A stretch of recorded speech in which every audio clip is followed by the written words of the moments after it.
Hi friends, in the video நம்ம பார்க்க போறது class 9 CBSE Science Chapter 5 Exploring Mixtures and their Separations. இப்போ போன வீடியோல ரிவைஸ், ரிஃப்ளெக்ட், ரிஃபைன்ங்கிற டாபிக்ல வர கொஸ்டின்ஸ் 8 கொஸ்டின்ஸ் பார்த்தோம். இப்போ மீதி இருக்க கொஸ்டின்ஸும் பார்க்கலாம். 9th one, compare evaporation, crystallization and distillation. In which situation would you prefer each of these over the others? இப்போ மூணு மெத்தட் கொடுத்துருக்காங்க. evaporation, crystallization, distillation. அதை கம்பேர் பண்ண சொல்றாங்க. ஸோ அதோட கம்பேரிசன் பார்த்துட்டு அதுக்கப்புறம் எந்த சிச்சுவேஷன்ல எதை யூஸ் பண்ணணும் அப்படிங்கறத சொல்லலாம். இப்போ ஃபர்ஸ்ட் பாத்தீங்கன்னா எவாப்ரேஷன் வந்து என்ன டைப் ஆஃப் மிக்சர்ல ஒர்க் ஆகும்னா சாலிட் லிக்விட் ஹோமோஜீனியஸ் மிக்சரா இருக்கணும். ஃபார் எக்ஸாம்பிள் பாத்தீங்கன்னா சால்ட் அண்ட் வாட்டர் இல்லையா, சால்ட் வந்து சாலிட் அண்ட் லிக்விட் வந்து வாட்டர். இப்போ அந்த சால்ட் வாட்டர்ல இருந்து நம்ம வாட்டரை எவாப்ரேட் பண்ணிட்டு அது வந்து ஒரு ஹோமோஜீனியஸ் மிக்சர். ஸோ அந்த வாட்டர் எவாப்ரேட் ஆச்சுன்னா நமக்கு சால்ட் கிடைக்கும். இந்த மாதிரி ஒரு சால்ட் லிக்விட் ஹோமோஜீனியஸ் மிக்சர்ல இந்த எவாப்ரேஷன் ஒர்க் ஆகும். ஏன்னா ஒரு லிக்விட தானே நம்ம எவாப்ரேட் பண்ண முடியும். ஸோ ஒரு solid liquid homogeneous mixer. Crystallisation crystallisation எப்போ ஒர்க் ஆகும்னா அதுவுமே ஒரு சாலிட் லிக்விட் ஹோமோஜீனியஸ் மிக்சர் தான். அதுல என்ன பண்ணுவோம், நம்ம லிக்விடை வந்து கொஞ்சம் எவாப்ரேட் பண்ணுவோம், இல்லை பாயில் பண்ணி ஹீட் பண்ணோம்னா அதுல கொஞ்சம் லிக்விட் போச்சுன்னா நமக்கு சேச்சுரேட்டட் சொல்யூஷன் கிடைக்கும். அதுக்கப்புறமா அந்த எக்ஸஸான சொல்யூட் வந்து கிறிஸ்டலைஸ் ஆகும். அதுதான் அந்த ப்ராசஸ் இல்லையா. இப்போ அதுல வந்து ஒரு சாலிட் லிக்விட் ஹோமோஜீனியஸ் மிக்சர் வேணும். இப்போ டிஸ்டிலேஷன் பாத்தீங்கன்னா ரெண்டுமே லிக்விடா இருக்கணும். அப்படி இல்லைன்னா சாலிட் லிக்விடாவும் இருக்கலாம், பட் அந்த சாலிட் வந்து அந்த லிக்விட்ல டிசால்வ் ஆயிருக்கணும். சால்ட் வாட்டருமே ஒரு எக்ஸாம்பிள் தான் இதுக்குமே. அந்த சாலிடுங்கிற அந்த சால்ட் வந்து லிக்விட்ல ஃபுல்லா டிசால்வ் ஆயிருக்கும் இல்லையா. So solid liquid homogeneous mixer இங்க இருக்க மாதிரியே தான் இதுவும். அது இல்லாம லிக்விடுமே இங்க ஒர்க் ஆகும். ஸோ இது எல்லாத்துக்குமே காமனா இருக்கிறது solid liquid type homogeneous mixtures தான் யூஸ் ஆகும். அண்ட் டிஸ்டிலேஷன் எக்ஸ்ட்ராவா லிக்விட் மிக்சரும் மிக்ஸ் ஆகும். இப்போ பிரின்சிபல், என்ன பிரின்சிபல் என்ன கான்செப்ட்ல இது ஒர்க் ஆகுது இந்த எல்லா மெத்தடும் அப்படின்னு பார்க்கலாம். எவாப்ரேஷன் பாத்தீங்கன்னா லிக்விட் வந்து அந்த சாலிடை விட்டு எவாப்ரேட் ஆகும். Liquid evaporate and solid will be left. அந்த லிக்விட் எல்லாம் எவாப்ரேட் ஆயிடுச்சுன்னா அந்த சாலிட் வந்து இருக்கும். அப்படிதான் இந்த சாலிட் லிக்விட் ஹோமோஜீனியஸ் மிக்சரை வந்து நம்ம லிக்விட் தனியா சாலிட் தனியான்னு பிரிக்கிறோம். இப்போ கிறிஸ்டலைசேஷன்ல பாத்தீங்கன்னா solvent partially evaporates to form saturated solution. இங்க சாலிட் லிக்விட் ஹோமோஜீனியஸ் கரெக்டா. அப்போ அந்த லிக்விட் வந்து எவாப்ரேட் ஆகுது, பார்ஷியலா தான் எவாப்ரேட் ஆகும். கொஞ்சம் எவாப்ரேட் ஆன பிறகு அது ஒரு சேச்சுரேட்டட் சொல்யூஷனா மாறுது. அது சேச்சுரேட்டட் சொல்யூஷன் ஆன பிறகு மறுபடியும் எவாப்ரேஷன் நடக்கும் போது நமக்கு எக்ஸஸா அந்த லிக்விட்ல சொல்யூட் இருக்கும். அந்த சொல்யூட்ல தான் நமக்கு கிறிஸ்டலைஸா ஃபார்ம் ஆகும். ஸோ எல்லா லிக்விடுமே இங்க எவாப்ரேட் ஆகாது. அந்த சேச்சுரேட்டட் சொல்யூஷன் போன பிறகு கொஞ்சம் எவாப்ரேட் ஆகும் இல்லையா, அப்பவே அந்த கிறிஸ்டலைசேஷன் நடக்க ஆரம்பிக்கும். அந்த சொல்யூட்லாம் கிறிஸ்டல்ஸா ஃபார்ம் ஆக ஆரம்பிக்கும். அண்ட் லிக்விடாவும் கொஞ்சம் லிக்விட் இருக்கும், ஃபுல்லாவும் எவாப்ரேட் ஆகாது. இந்த சேச்சுரேட்டட் சொல்யூஷனுக்கு மேல எவாப்ரேட் ஆகும் போது அந்த கிறிஸ்டலைசேஷன் ப்ராசஸ் ஒர்க் ஆகும். டிஸ்டிலேஷன்ல பாத்தீங்கன்னா based on differences in boiling point. இப்போ ரெண்டு லிக்விட் இருக்கா, அதுல சாலிட் லிக்விட் கலந்தாலுமே அதோட பாய்லிங் பாயிண்ட் வந்து டிஃபரன்ஸ் எப்படி இருக்கணும்னா 25 டிகிரி செல்சியஸ் ஆகுது டிஃபரன்ஸ் இருக்கணும். அந்த மாதிரி இருந்தாதான் நம்ம அதை தனித்தனியா பிரிக்க முடியும். எப்படி பிரிப்போம்னா வேப்பரைஸ் பண்ணுவோம். வேப்பரைஸ் பண்ணோம்னா ஃபர்ஸ்ட் பாய்லிங் பாயிண்ட் கம்மியா இருக்கும் இல்லையா, அந்த பாய்லிங் பாயிண்ட் இருக்க லிக்விட் வந்து வேப்பரைஸ் ஆயிட்டு அதுக்கப்புறம் அதை கண்டென்ஸ் பண்ணி கண்டென்சேஷன்ல அதை லிக்விடா மாத்திடுவோம். அப்போ நமக்கு ரெண்டு லிக்விட் தனித்தனியா கிடைச்சிடும். இப்போ பியூரிட்டி, எவாப்ரேஷன் ப்ராசஸ்ல எவ்வளவு பியூரா நமக்கு அந்த சாலிட் ஒரு லிக்விட் கிடைக்கும் அப்படின்னு பாத்தீங்கன்னா மாடரேட்டா தான் கிடைக்கும். இப்போ சால்யுபிள் இம்பியூரிட்டிஸ் இருக்கும் இல்லையா, சால்ட் அண்ட் வாட்டர் எடுத்தாலுமே அந்த சால்ட் கூடவே அந்த தண்ணியில கலக்கிற மாதிரி ஒரு இம்பியூரிட்டியோ இருக்குன்னு வச்சுக்கோங்க. அப்போ வாட்டர் மட்டும்தான் எவாப்ரேட் ஆகுது. அப்போ அந்த சால்ட் அதுக்கப்புறமா அந்த இம்பியூரிட்டி ரெண்டுமே நமக்கு ஒன்னாதான் கிடைக்கும். So soluble impurities remain mixed with solid residue. நமக்கு கிடைக்கிற அந்த சாலிடோட அந்த இம்பியூரிட்டிஸ்மே கலந்து இருக்கும்.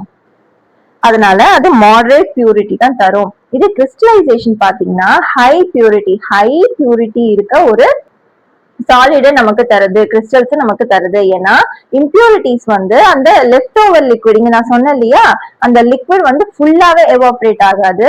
அந்த சேச்சுரேஷன் சொல்யூஷன் வந்ததுக்கு அப்புறமா கொஞ்சம் எவாப்ரேட் ஆகும்போதே அந்த கிறிஸ்டலைசேஷன் ப்ராசஸ் ஸ்டார்ட் ஆயிடும். அப்போ அந்த பியூர் ஃபார்ம் ஆஃப் கிறிஸ்டல்ஸ் தான் நமக்கு கிடைக்குது. அந்த இம்பியூரிட்டிஸ்லாம் லெஃப்ட் ஓவர் லிக்விட், கொஞ்சம் லிக்விட் வந்து லெஃப்ட் ஓவரா இருக்கும் இல்லையா, அதுலயே வந்து அந்த இம்பியூரிட்டிஸ்லாம் கலந்துருக்கும். ஸோ நமக்கு கிடைக்கிற கிறிஸ்டல்ஸ் வந்து ஹைலி பியூரா இருக்கும். So impurities remain dissolved in the leftover liquid and we get a highly pure crystals. டிஸ்டிலேஷன்ல பாத்தீங்கன்னா அதுவுமே நமக்கு ஹை பியூர் லிக்விட்ஸ் தான் கிடைக்கும். ஏன்னா both liquids are recovered in pure form. ரெண்டு லிக்விட்ஸுமே தனித்தனியா பியூர் ஃபார்ம்ல நமக்கு கிடைச்சிருவாங்க. ஒரு மிக்சர்ல ரெண்டு லிக்விட் தான் இருக்கு, அதுல ஒண்ணு தனியா எடுத்துட்டோம், அது வேப்பரைஸ் ஆகி கண்டென்ஸ் ஆயிட்டு அப்போ நமக்கு ரெண்டு லிக்விட் கிடைச்சிது, அதோட பியூரஸ்ட் ஃபார்ம்ல கிடைக்குது. இப்போ ரெக்கவரி அப்படின்னா நமக்கு என்ன கிடைக்குது அந்த ப்ராசஸ்க்கு அப்புறம். எவாபரேஷன்ல பாத்தீங்கன்னா சாலிட் லிக்விட் ரெண்டு கிடைக்குது, ஆனா லிக்விட் மொத்தமா எவாபரேட் ஆயிட்டு சாலிட் மட்டும் தான் நமக்கு கிடைக்கும். So we recover only the solid solute. ஒரு சொல்யூஷன்ல இருக்க அந்த சொல்யூட் மட்டும்தான், only solid solute is recovered. அந்த சால்வெண்ட் வாட்டர் இருக்கு இல்லையா, அது வந்து எவாபரேட் ஆயிடும். ஸோ எவாபரேஷன்ல நமக்கு சொல்யூட் மட்டும் தான் கிடைக்கும். இதே கிறிஸ்டலைசேஷன் பாத்தீங்கன்னா கிறிஸ்டலைசேஷன் மெயினா pure form of crystals, pure form of ஒரு சப்ஸ்டன்ஸ் நமக்கு வேணும்னா கிறிஸ்டலைசேஷன் யூஸ் பண்ணுவோம். அப்போ அந்த கிறிஸ்டல்ஸ்ங்கிறதுன்னு அந்த சாலிட் சொல்யூட். அப்போ mainly solid solute is recovered in high purity. இந்த டிஸ்டிலேஷன் ப்ராசஸ்ல பாத்தீங்கன்னா ரெண்டு லிக்விடுமே தனித்தனியா பிரிக்கணும். அப்போ ரெண்டு லிக்விடுமே வேணும். அப்போ both the liquid solvent and the solute is recovered. இங்க ரெண்டுமே நமக்கு கிடைக்கும். அந்த solute and the solvent ரெண்டுமே கிடைக்கும். இங்க ரெண்டுமே வந்து liquid தான். And solid liquid homogeneous mixture use பண்ணா நமக்கு solid தனியா liquid தனியான்னு கிடைக்கும். அதாவது solvent solute ரெண்டுமே கிடைக்கும்.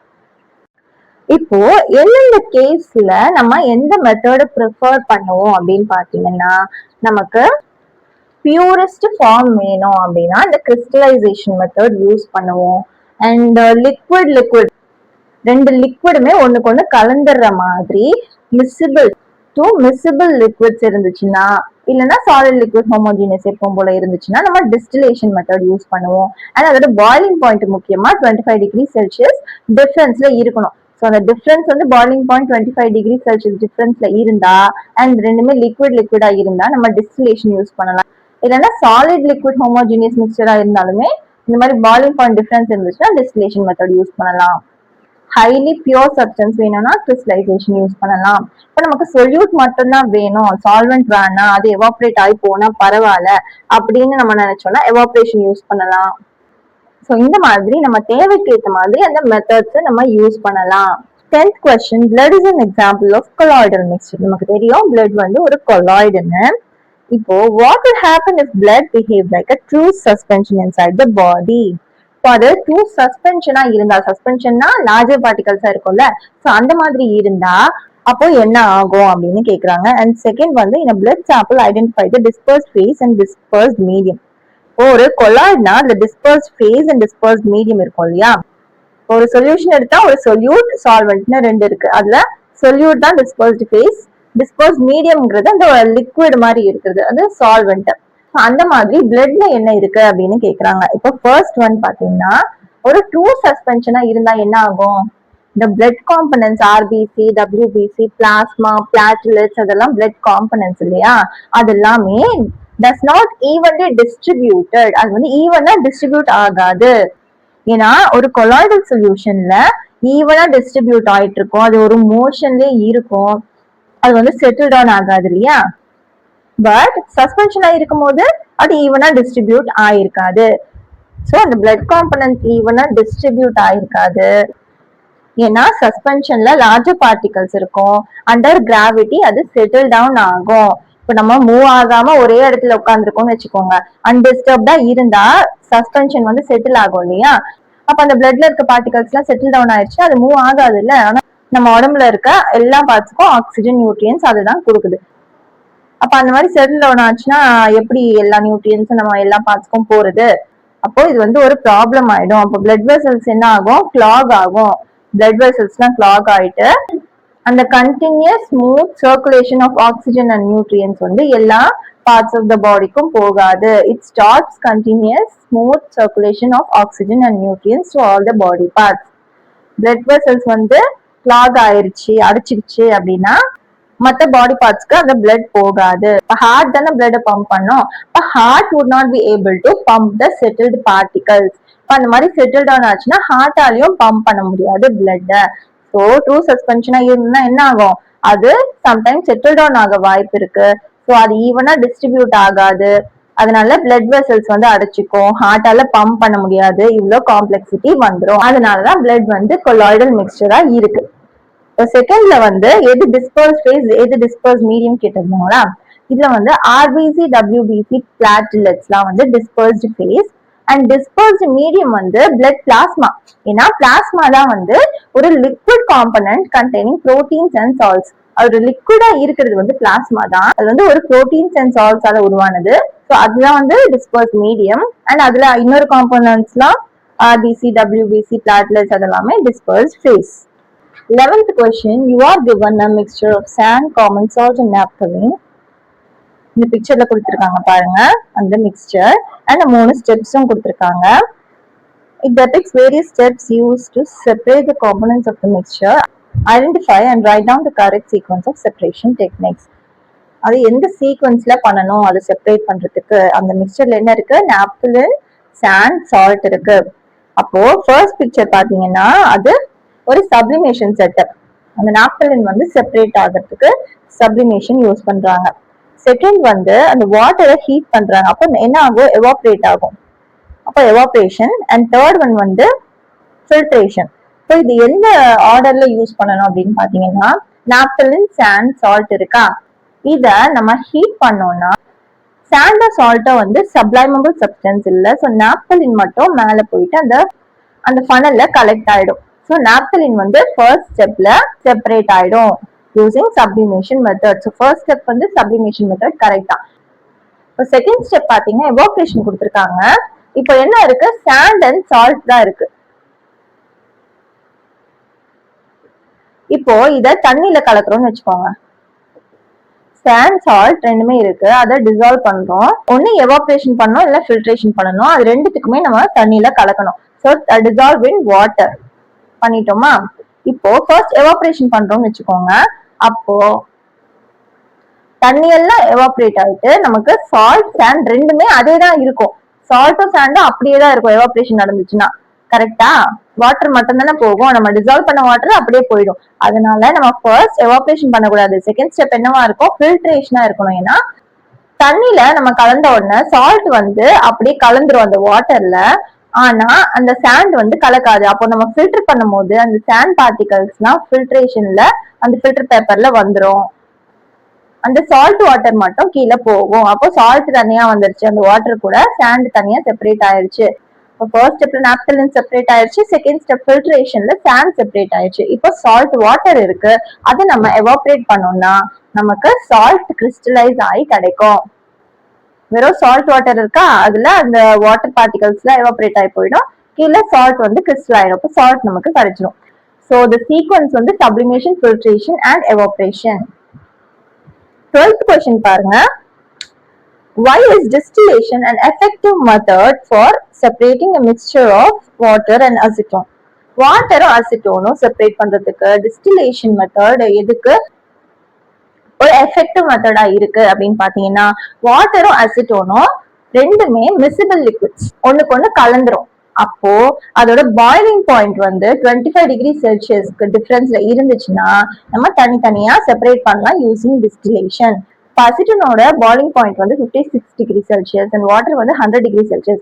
ஸோ சிக்னிபிகன்ட் டிஃபரன்ஸ் இந்த பாய்லிங் பாயிண்ட் இருக்கு. அண்ட் அது ரெண்டுமே 2 மிசிபிள் லிக்விட்ஸாவும் இருக்கு. இதெல்லாம் conditions to use distillation method. அது எல்லாத்துக்குமே கரெக்டா ஒர்க் ஆகுது அந்த பாயிண்ட்ஸ் எல்லாம் அப்படிங்கிறதுனால நம்ம எஃபெக்டிவ் மெத்தட் இஸ் டிஸ்டிலேஷன் சொல்றோம். அப்ப என்ன நடக்கும்? நம்ம அதை ஹீட் பண்ணுவோம். So when it is heated, acetone vaporizes. First acetone vaporize ஆகும் 56 டிகிரி செல்சியஸ் வரும்போது. அதுக்கப்புறம் அதை கண்டென்ஸ் பண்ணி தனியா கலெக்ட் பண்ணி வச்சுப்போம். Condensed and collected separately before water reaches the boiling point. அந்த வாட்டர் பாய்லிங் பாயிண்ட் ரீச் பண்றதுக்கு முன்னாடி, அந்த 100 டிகிரி செல்சியஸை ரீச் பண்றதுக்கு முன்னாடியே அசிட்டோன் வேப்பரைஸ் ஆகி அதை கண்டென்ஸ் பண்ணி தனியா கலெக்ட் பண்ணி வச்சுப்போம். இப்படி ரெண்டு லிக்விடையும் தனித்தனியா செப்பரேட் பண்ணிடலாம். So distillation is the effective method to separate water and acetone. 13th question. Answer the following questions with the help of the data given in the table. இந்த டேபிள் பாருங்க. இந்த டேபிள் என்ன கொடுத்திருக்காங்கன்னா 4 சால்ட்ஸ் கொடுத்திருக்காங்க. Potassium nitrate, sodium chloride, potassium chloride and ammonium chloride. And right sideல temperatures கொடுத்திருக்காங்க. 10 degree, 20 degree, 30 degree, 40 degree and 60 degree, 80 degree செல்சியஸ்ல கொடுத்திருக்காங்க. இங்க நடுவில் இருக்க டேட்டாஸ்லாம் என்னன்னா, அந்த டெம்பரேச்சர்ல பொட்டாசியம் நைட்ரேட் அந்த மாதிரியான சால்ட்ஸ் எல்லாம் எவ்வளோ கிராம்ஸ் ஆஃப் சால்ட்ஸ் தேவைப்படும் ஃபார் 100 கிராம் ஆஃப் வாட்டர். ஒரு 100 கிராம் ஆஃப் வாட்டர்ல எக்ஸாம்பிளுக்கு 10 டிகிரி செல்சியஸ்ல 21 கிராம் ஆஃப் பொட்டாசியம் நைட்ரேட் தேவைப்படும் to create a saturated solution. ஒரு சேச்சுரேட்டட் சொல்யூஷன் கிரியேட் பண்ணணும்னா நமக்கு 21 கிராம் ஆஃப் பொட்டாசியம் நைட்ரேட் தேவைப்படும் at 10 டிகிரி செல்சியஸ். இன்னொரு எக்ஸாம்பிள் எடுத்தோம்னா சோடியம் குளோரைடு வந்து 20 டிகிரி செல்சியஸ்ல 36 கிராம் தேவைப்படும் to create a saturated solution. அதாவது அந்த சாலிபிலிட்டியே கொடுத்திருக்காங்க. சாலிபிலிட்டிங்கிறது என்ன, அந்த பர்டிகுலர் டெம்பரேச்சர்ல எவ்வளவு கிராம்ஸ் ஆஃப் சொல்யூட்டை நம்ம சால்வெண்ட்ல மிக்ஸ் பண்ணலாம். அப்ப 100 கிராம்ஸ் ஆஃப் வாட்டர்ல எவ்வளோ அந்த சால்ட்ஸ் மிக்ஸ் பண்ணலாம் அட் த பர்டிகுலர் டெம்பரேச்சர், அதுதான் சாலிபிலிட்டி. அண்ட் அதுதான் அங்க கொடுத்திருக்காங்க எத்தனை கிராம்ஸ் வந்து நம்மளால ஹையஸ்டா மிக்ஸ் பண்ண முடியும். இப்போ ஹையஸ்டா நம்ம எவ்வளவு மிக்ஸ் பண்ண முடியுமோ அதை மிக்ஸ் பண்ணிட்டோம்னா அந்த சொல்யூஷன் பேர் தான் சேச்சுரேட்டட் சொல்யூஷன். அதனாலதான் இவ்வளவு கிராம்ஸ் மிக்ஸ் பண்ணா நமக்கு சேச்சுரேட்டட் சொல்யூஷன் கிடைக்கும் அப்படின்னு சொன்னேன். சோ இங்க சாலிபிலிட்டி தான் இந்த டேபிள்ல கொடுத்திருக்காங்க. இப்போ ஃபர்ஸ்ட் क्वेश्चन என்னன்னு பார்க்கலாம். What mass of potassium nitrate would be needed to prepare its saturated solution in 50 gram of water at 40 degree Celsius? இங்க டேபிள்ல கொடுத்திருக்கிறது வந்து நமக்கு 100 கிராம்ஸ் ஆஃப் வாட்டர்ல எவ்வளவு கலக்கணும் அந்த 40 டிகிரி செல்சியஸ்லன்னு கொடுத்துட்டாங்க. ஆனா இங்க 50 கிராம்ஸ்ல எவ்வளவு கலக்கணும் அப்படின்னு கேக்குறாங்க.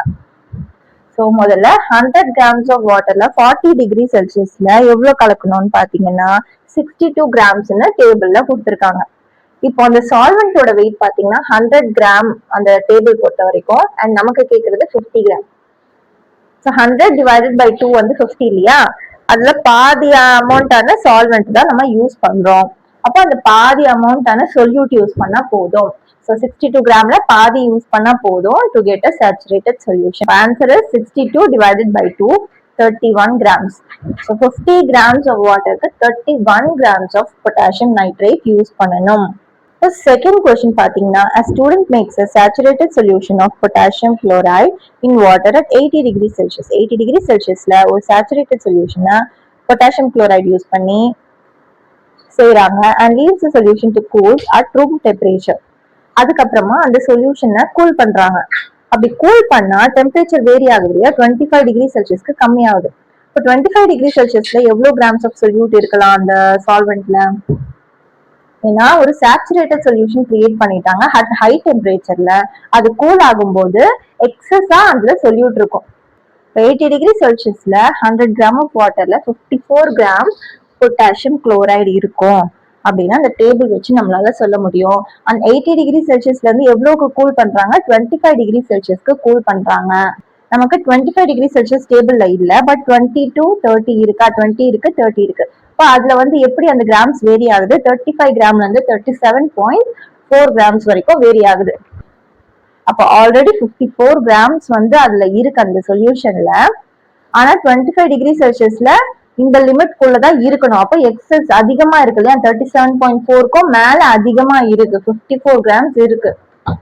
அப்போ அந்த எக்ஸஸான சொல்யூட்னா என்ன ஆகும், இந்த சொல்யூட்ங்கிறது என்ன, பொட்டாசியம் குளோரைட் சால்ட் தான், வாட்டர் தான் சால்வெண்ட், பொட்டாசியம் குளோரைட் தான் சொல்யூட். அப்போ அந்த எக்ஸஸா இருக்கு அந்த பொட்டாசியம் குளோரைட்லாம் என்ன ஆகும்னா கிறிஸ்டலைஸ் ஆகும். இங்க கிறிஸ்டலைசேஷன் நடக்கும். டெம்பரேச்சர் டிக்ரீஸ் ஆகும்போது சாலிபிலிட்டியுமே டிக்ரீஸ் ஆகும். இந்த டேபிள்ல பாத்தீங்கன்னா டெம்பரேச்சர் வந்து டிக்ரீஸ் ஆகுதா, இப்போ என்ன நடக்குது, அந்த சாலிபிலிட்டியோட வேல்யூமே அந்த கிராம்ஸ் எவ்வளவு கலக்கலாம் அப்படிங்கிற அந்த கிராம்ஸுமே டிக்ரீஸ் ஆகுது. So solubility decreases with falling temperature. Here crystals of solid potassium chloride will precipitate. அந்த மாதிரி நேரத்துல potassium chloride வந்து crystallize ஆகும்.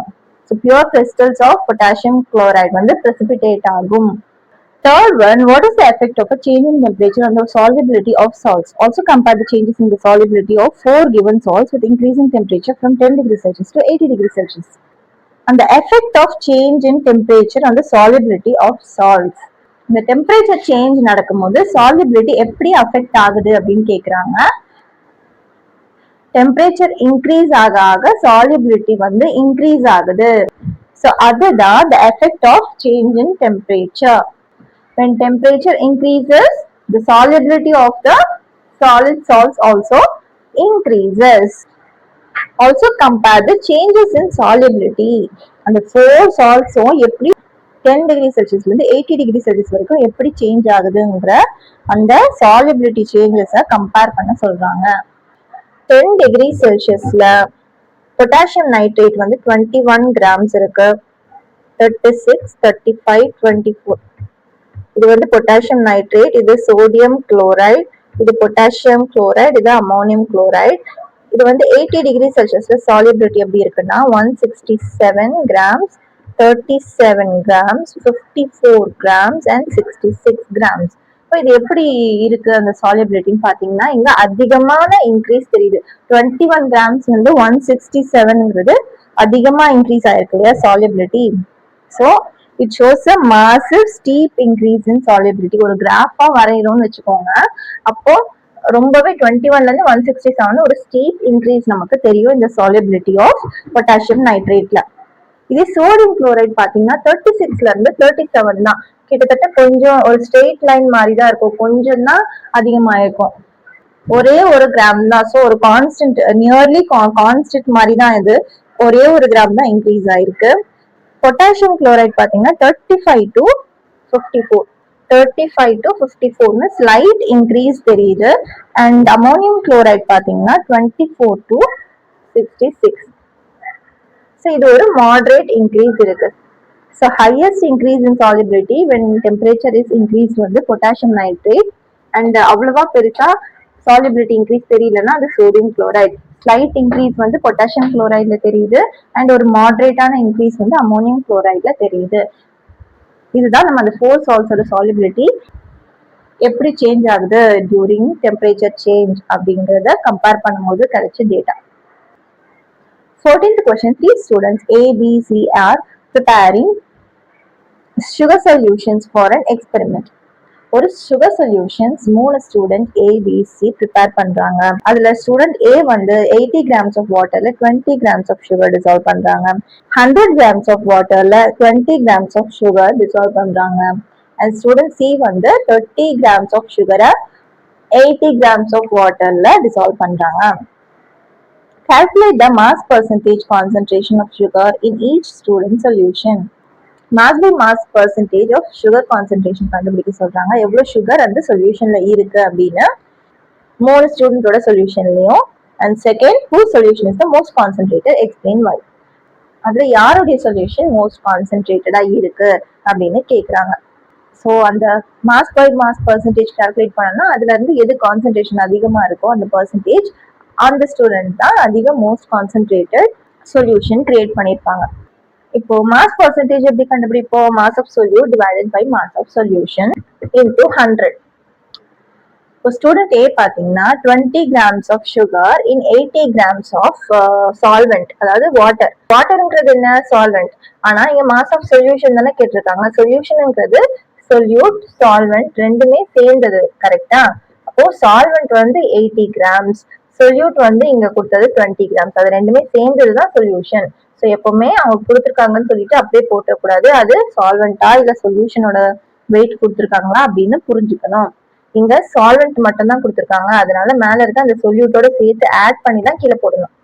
ஸோ 20 கிராம்ஸ் ஆஃப் சொல்யூட், அதாவது sugar divided by 20 gram plus 80 gram sugar plus water ரெண்டுத்தோட வெயிட்டையும் add பண்ணி தான் இங்க போடணும்.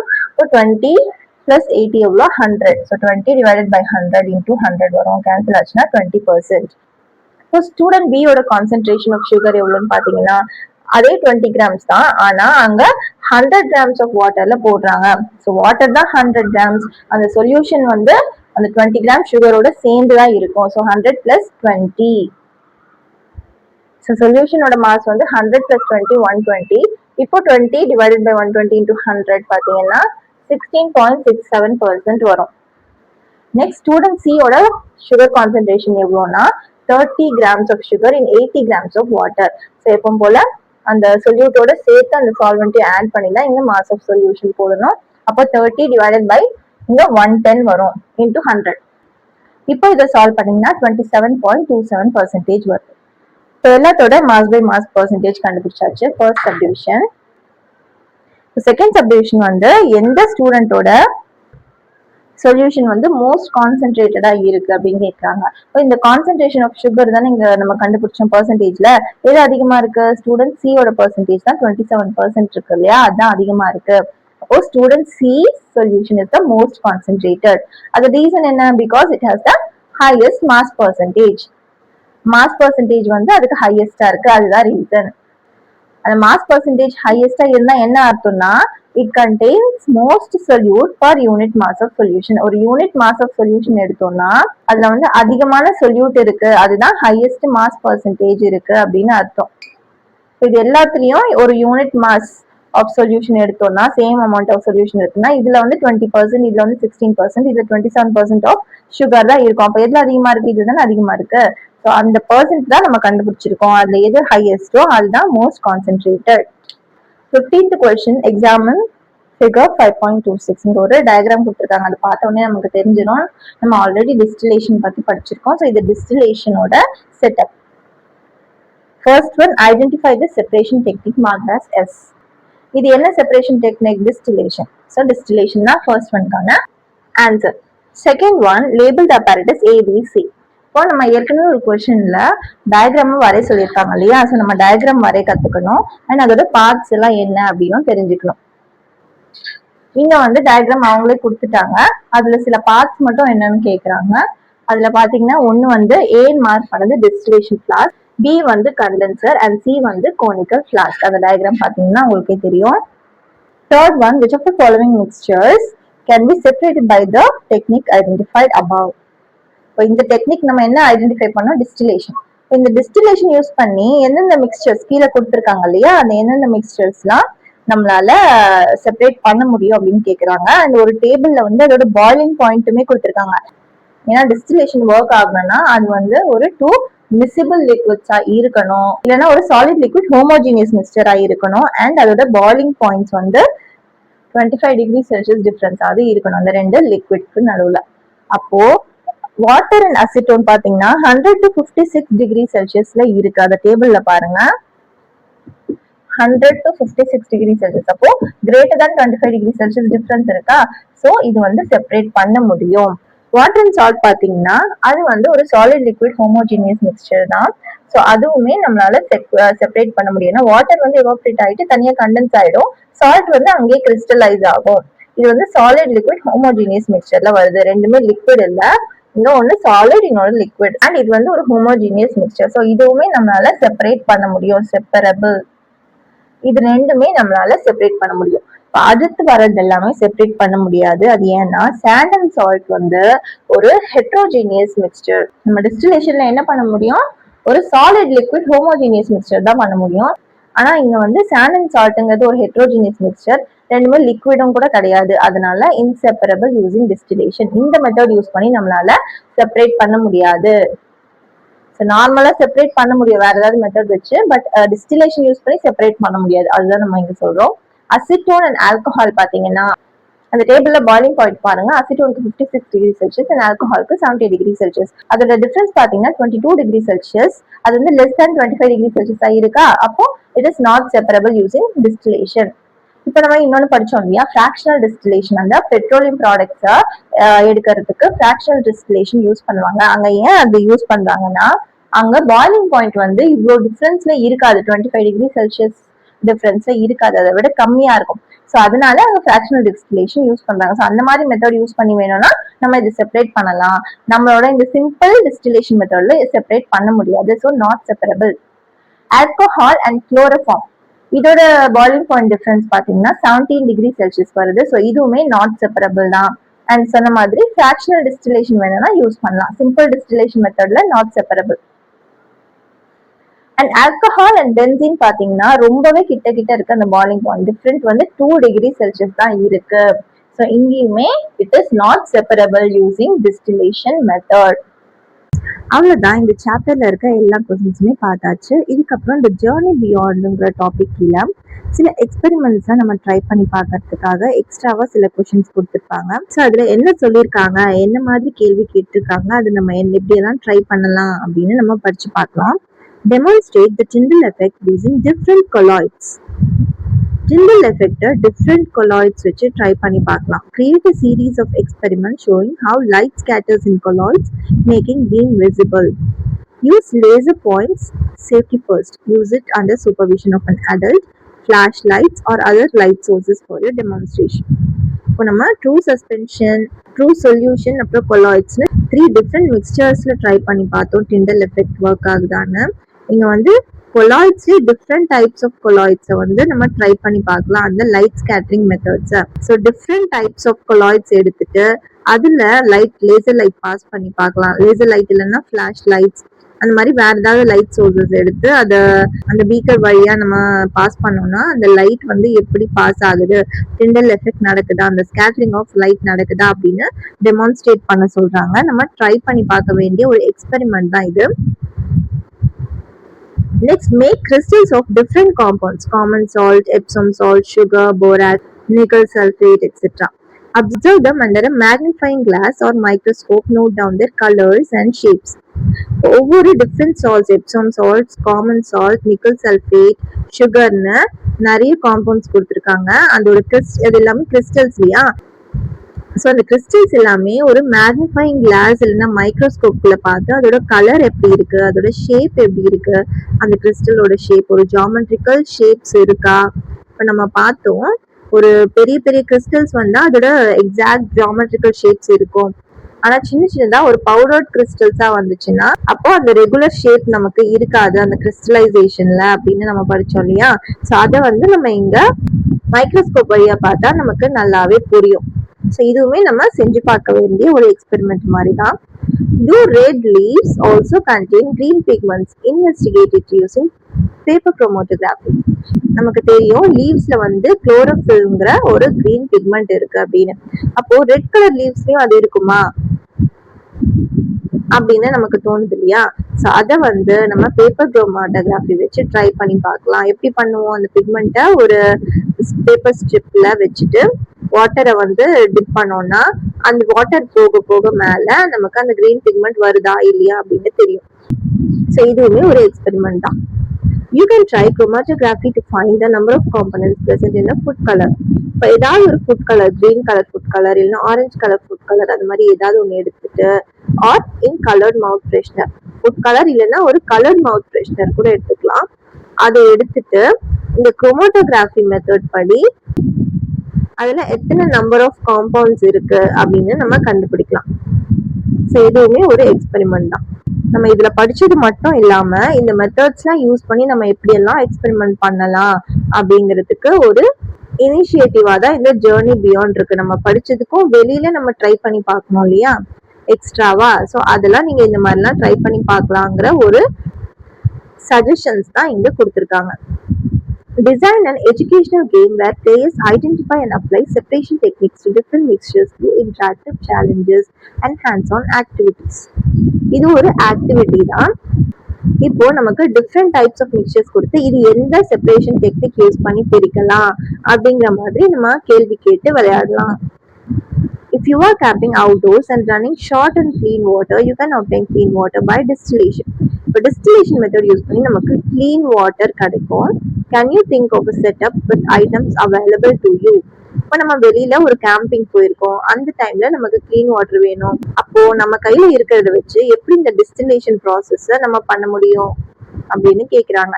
இது நீங்க யோசிச்சு பாருங்க எப்படி பண்ணலாம் நம்ம கையில இருக்க பொருள் வச்சுன்னு. To learn more about the states of matter and concentration of solution, you can explore the links. சில லிங்க்ஸ் கொடுத்துருக்காங்க. இந்த லிங்க்ஸ்ல போயிட்டு நீங்க இந்த ஸ்டேட்ஸ் ஆஃப் மேட்டர் அப்புறம் கான்சென்ட்ரேஷன் ஆஃப் சொல்யூஷன் பத்தி இன்னமும் எக்ஸ்ட்ராவா படிக்கணும்னு நினைச்சீங்கன்னா இந்த லிங்க்ஸ்ல போய் நீங்க படிச்சுக்கலாம். The quest continues. Can we create artificial blood that works just as a real blood for all patients? இப்போ நமக்கு பிளட் கிடைக்காது இல்லையா, அப்போ நம்ம இன்னொரு பர்சன் கிட்ட இருந்து டொனேட் பண்ணி தான் வாங்குவோம். அப்போ ஆர்டிபிஷியல் பிளட் நம்மளால கிரியேட் பண்ண முடிஞ்சதுன்னா அது ரொம்பவே யூஸ்ஃபுல்லா இருக்கும். அப்ப நம்மளால அந்த மாதிரி கிரியேட் பண்ண முடியுமா ஆர்டிபிஷியல் பிளட்டை? இந்த மாதிரி சயின்ஸை பொறுத்த வரைக்கும் நம்ம படிச்சதை வச்சு நிறைய எக்ஸ்பெரிமெண்ட்ஸ் ட்ரை பண்ணி பார்க்கணும். நிறைய கொஸ்டின்ஸ் நமக்குள்ள வரணும். இப்படி நடந்தா எப்படி இருக்கும், நம்மளால ஆர்டிபிஷியலா உருவாக்க முடியுமா, அந்த மாதிரி நிறைய யோசிச்சாதான் நமக்கு நியூ இன்வென்ஷன் சயின்ஸை பொறுத்த வரைக்கும் வந்துட்டே இருக்கும். நம்ம இது வரைக்கும் கண்டுபிடிக்காதது கூட நம்ம இன்வென்ட் பண்ணலாம் சயின்ஸ்ல. அண்ட் இதோட இந்த சாப்டர் முடிஞ்சிருச்சு. இந்த சாப்டர் நான் எக்ஸ்பிளைன் பண்ணது உங்களுக்கு நல்லாவே புரிஞ்சிருக்கும்னு நினைக்கிறேன். இந்த சாப்டர்ல மற்ற வீடியோஸ்லாம் பார்க்கணும்னா இந்த வீடியோ டிஸ்கிரிப்ஷன்ல பிளேலிஸ்ட் லிங்க் இருக்கு. இந்த சாப்டரோட பிளேலிஸ்ட்ல எல்லா டாபிக்ஸ் கீழே வர வீடியோஸும் இருக்கும். நீங்க எல்லாமே செக் பண்ணி பார்த்துக்கலாம். தேங்க்ஸ் ஃபார் வாட்சிங். இந்த வீடியோ உங்களுக்கு பிடிச்சிருந்ததுன்னா லைக் பண்ணுங்க, உங்க ஃப்ரெண்ட்ஸ்க்கு ஷேர் பண்ணுங்க. அண்ட் ஃபார் மோர் வீடியோஸ் கல்வி கிராஃப்ட் சேனலை சப்ஸ்கிரைப் பண்ணுங்க. தேங்க்யூ.